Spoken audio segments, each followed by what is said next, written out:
ఇప్పటికీ రాష్ట్రంలో 29 డిపోలు ఉన్నాయి. పొద్దునే కూడా ఈవినింగ్ కూడా ఒకటి ప్రారంభించుకోవడం చేసుకోవడం ఉంటుంది.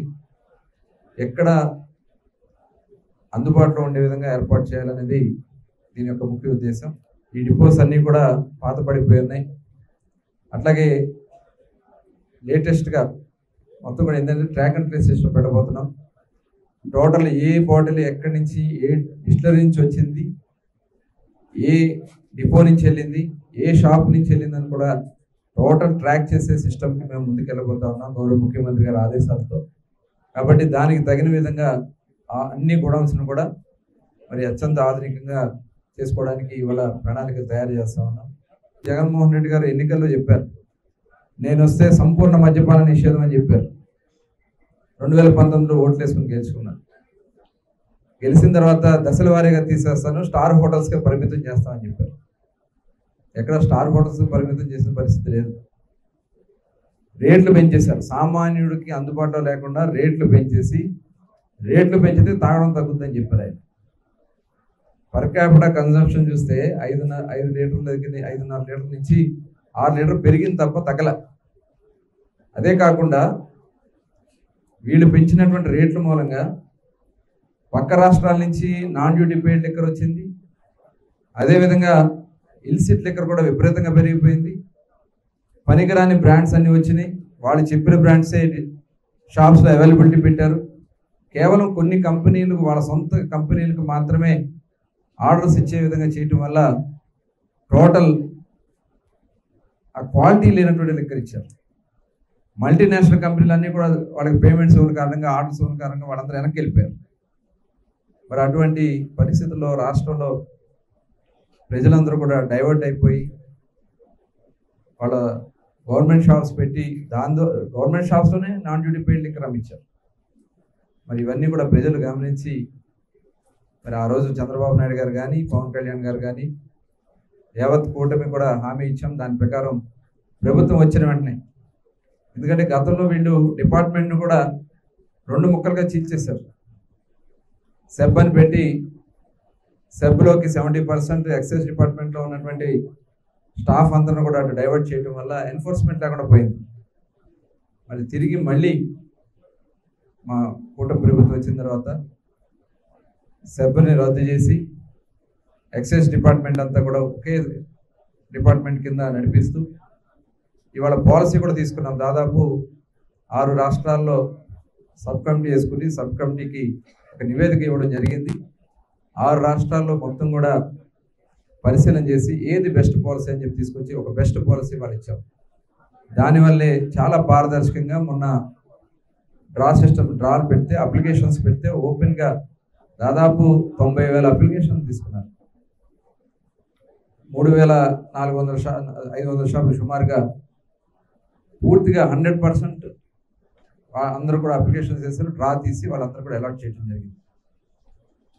దాదాపు 1,800 కోట్లు ప్రభుత్వానికి ఆదాయం వచ్చింది ఈ అప్లికేషన్ ఫీజు కింద. అదేవిధంగా ఇవాళ బోర్డర్స్లో కూడా ఎన్ఫోర్స్మెంట్ చేయడం వల్ల నాన్ డ్యూటీ పెయిడ్ లిక్కర్ ఏదైతే పక్క రాష్ట్రాల నుంచి వస్తుందో అదంతా కూడా కంట్రోల్ అయింది. దానివల్ల మనకి దాదాపు బోర్డర్ డిస్ట్రిక్ట్స్లో అయితే 30 to 40% మనకి సేల్స్ పెరిగింది. అటు తెలంగాణ కానీ కర్ణాటక పోవాల్సినటువంటి ఆదాయం, మరి గతంలో వీళ్ళు వాళ్ళ జేబులోకి పోయినటువంటి ఆదాయం మనం ఇవాళ మళ్ళీ మన ప్రభుత్వానికి తెచ్చుకోగలుగుతున్నాం. అదేవిధంగా ఎక్కడికక్కడ మొత్తం కూడా ఎన్ఫోర్స్మెంట్ ప్రత్యేకం చేస్తూ ఎక్కడన్నా ఎవరన్నా బెల్ట్ షాపులు నిర్వహిస్తున్నా ఆ షాపుని కూడా దానికి లింక్ చేసి వాళ్ళ మీద ఫస్ట్ టైం కింద అయితే కాంపౌండ్ 5 లక్షలు వేసి, సెకండ్ టైం కానీ మళ్ళీ రిపీట్ అయితే వాళ్ళని ఆ షాపులు రద్దు చేయడం జరుగుతాం. ఇట్లా చాలా స్ట్రిక్ట్గా ఈరోజు ఎన్ఫోర్స్మెంట్ చేస్తున్నాం. అట్లాగే డిజిటల్ పేమెంట్స్, లాస్ట్ గవర్నమెంట్ అయితే నో డిజిటల్ పేమెంట్, 99,000 కోట్లు, దగ్గర 1,00,000 కోట్లు only cash payments, no digital payments. వాళ్ళు చెప్తారు మొన్న సాక్షి పేపర్లో 52% డిజిటల్ పేమెంట్స్ పెరిగినాయి అని చెప్తారు. లెక్కర్లో అప్పుడు ఎందుకు పెరగలేదు డిజిటల్ పేమెంట్స్? ఇది ఆ రోజున మొత్తం క్యాష్ పేమెంట్స్ చేసుకుని అవన్నీ కూడా డైవర్ట్ చేసుకున్నారు. ఇవాళ చూస్తే ఆ రోజున డిపోస్ కూడా శ్రీకాకుళం దగ్గర నుంచి ఏలూరు వరకు దాదాపు 10 డిపోల్ని తాకట్టు పెట్టి దగ్గర 13,000 కోట్ల రూపాయలు ఇవాళ ఏఆర్ఐటీ అని పెట్టి ఇవాళ దాంతో వాళ్ళకి అప్పు కట్టాల్సిన పరిస్థితి వస్తాం.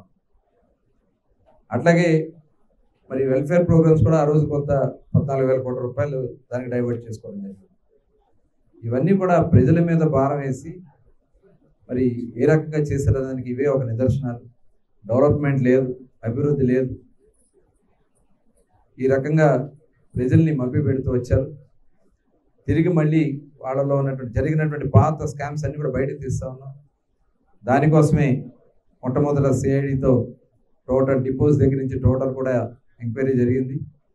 ఇప్పుడు సిట్ కూడా వేయడం జరిగింది. స్పెషల్ ఇన్వెస్టిగేషన్ టీం కూడా దాని మీద చేస్తూ ఉన్నారు. మొన్న చూసాం, వాళ్ళ నాయకులే మాట్లాడుతూ ఉన్నారు, లిక్కర్లో చాలా పెద్ద ఎత్తున స్కామ్ జరిగిందని చెప్పి వాళ్ళే మాట్లాడుతూ ఉన్నారంటే ఢిల్లీకి మించిన స్కామ్ జరిగిందని చెప్పి చెప్తా ఉన్నారు. మరి వాళ్ళ ఖచ్చితంగా దొంగలు ఎక్కడికి తప్పించుకోలేరు. ప్రతి ఒక్కరు కూడా రేపు తప్పకుండా బాధ్యులు అవుతారు. కానీ ఇక్కడికి వచ్చి మొన్ననే నీతి కౌరులు చెప్తా ఉన్నారు. ఇక్కడికి వచ్చి ఇవాళ ప్రతి ఒక్క ప్రాంతాల్లో అందరి మీద కేసులు కట్టారు, దాడులు చేశారు. మరి నా మీద కూడా ఒక హత్య కేసు పెట్టించారు. 54 రోజుల పాటు జైల్లో, రాజమండ్రి జైల్లో ఉన్నాం. అనేక మంది నాయకుల మీద తోట చందయ్య అని చెప్పి ఒక బీసీ సోదరుని నరి రోడ్డు మీద అతి దారుణంగా హత్య చేశారు. ఒక ఎంపీపీ హత్య చేశారు. ఆ విజువల్స్ ఉన్నాయి. ఆ రోజు గుర్తు రాలేదా జగన్మోహన్ రెడ్డి గారు మీకు? మొన్న రాఫ్తాడుకు వచ్చి ఏదో వాళ్ళ కుటుంబ తగాదాలో జరిగినటువంటి ఇన్సిడెంట్ని తీసుకొచ్చి అది రాజకీయం చేయడానికి ప్రయత్నం చేసి అక్కడ డబ్బులు ఇచ్చి జనాన్ని తోలుకొచ్చి పోలీసుల్ని బట్టలు ఉడికిస్తామని చెప్పి మాట్లాడుతూ ఉన్నారంటే ఇవాళ ఒకసారి మనందరూ కూడా ఆలోచించాలి. గతంలో చూసాం, చంద్రబాబు నాయుడు గారి ఇంటి మీదకి వెళ్ళి దాడి చేయడానికి ప్రయత్నం చేస్తే వాళ్ళకి ప్రమోషన్ ఇచ్చి మంత్రి పదవి ఇచ్చారు. తెలుగుదేశం పార్టీ కార్యాలయం మీద దాడి చేస్తే వాళ్ళకి ప్రమోషన్స్ ఇచ్చారు. అదేవిధంగా మాచర్లలో మా నాయకులు వెళ్తే అక్కడ దాడి చేసిన వ్యక్తికి మున్సిపల్ చైర్మన్ ఇచ్చారు. అప్పుడు గుర్తులేదా జగన్మోహన్ రెడ్డి గారికి మీకు ఈ కష్టాలు, ఈ బాధలు? ప్రజలు మేము ఆ రోజున ఎన్ని ఇబ్బందులు పడ్డారు. రేపల్లలో ముక్కు పచ్చలారని ఒక పసికందుని అక్కని ఏడిపిస్తున్నారని చెప్పి అడిగినందుకు పెట్రోల్ పోసి తగలబెట్టాను. అప్పుడు గుర్తు రాలేదు మీకు? ఈరోజు వచ్చి పోలీసుల్ని అంటే వాళ్ళ ప్రతిష్టని, వాళ్ళ యొక్క ఆత్మస్థైర్యాన్ని దెబ్బతీయడానికి మీరు ప్రయత్నం చేస్తూ ఉన్నారు. బట్టలు కూడా తీస్తారంటున్నారు. ఏంటి భాష? నిన్న ఒక మాజీ మంత్రి మాట్లాడతాడు, వాళ్ళంట తలుచుకుంటే ఇళ్లలోంచి ఎవరు రారట, రేపు వాళ్ళు వస్తాయి. గుంటూరు జిల్లా ఆ పక్కంతా కూడా ఇళ్లలోంచి బయటికి రారు, గుంటూరు జిల్లా అవతలంతా కూడా